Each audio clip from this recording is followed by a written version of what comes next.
கம்சனின் தங்கை தேவகிக்கும் வாசுதேவருக்கும் 8வது மகனா ஆவணி மாதம் சுக்லபட்ச அஷ்டமி தினத்தன்று நள்ளிரவு 12 மணிக்கு பிறக்கிறாரு கிருஷ்ணர். அப்படி அவர் பிறக்கிற அந்த நாளை தான் நம்ம கிருஷ்ண ஜெயந்தி அல்லது கோகுல அஷ்டமின்னு கொண்டாடுறோம். கிருஷ்ண ஜெயந்தி வந்தாலே போதும் நம்ம வீட்டில் இருக்க குட்டீஸ்க்கெல்லாம் கிருஷ்ணர் வேஷமோ அல்லது ராதை வேஷமோ போட்டு அழகு பார்ப்போம். கிருஷ்ணரே நம்ம வீட்டுக்கு வந்ததா அப்படி ஒரு சந்தோஷம் நமக்கு. அதில் இங்கே பாருங்க, நாங்களும் பாப்பாக்கு கிருஷ்ண வேஷம் போட்டோம், எப்படி இருக்குன்னு.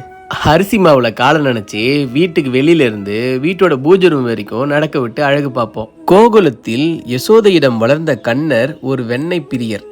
ஏன் யசோதை இங்க சொல்றேன்னா, யசோதை வளர்த்தாங்க, தேவகி தான் பெத்தாங்க.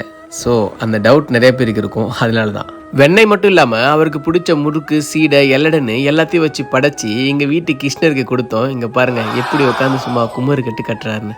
அப்புறம் எங்கள் வீட்டு கிருஷ்ணரை பிடிச்சிருந்தா ஒரு லைக்கை போடுங்க.